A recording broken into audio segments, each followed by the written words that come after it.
Un bâtiment prend toujours racine sur un territoire. Et sur ce territoire, donc, il y a du granulat, notamment au sol. Et l'idée, c'est d'avoir une forte granularité au niveau du soubassement qui disparaît petit à petit au niveau plus on monte sur l'élévation.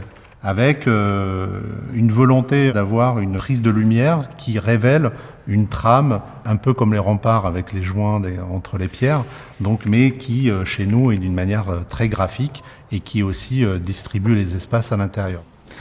Vous avez fait un choix, à chaque niveau, de diviser par 2 la largeur de vos panneaux.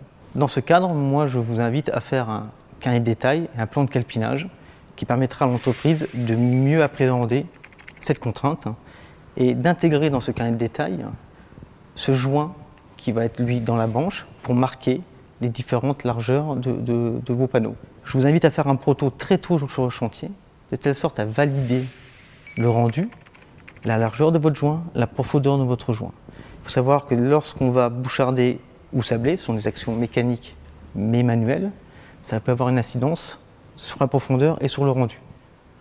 La question que je me pose, c'est comment donner ces différents aspects du béton, puisque sur la base, on va avoir un béton très structuré, où on va voir les agrégats, et puis plus on monte, et plus on a un béton plutôt lisse.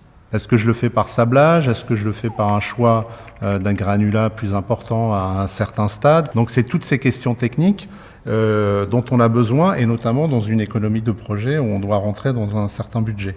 Afin d'avoir votre rendu du bas vers le haut, je vous préconise plus une action mécanique qu'une action chimique, parce qu'on est en verticalité. Ce que je vous propose en rez-de-chaussée, c'est de commencer par des éléments bouchardés, c'est-à-dire qu'on va venir attaquer mécaniquement le parement, et on aura un aspect rocher.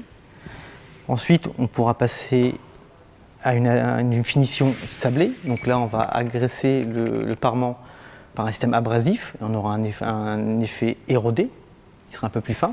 Et on terminera au dernier niveau par un béton autoplaçant brut, ce qui nous permettra d'avoir du gros grain jusqu'à un rendu complètement lisse.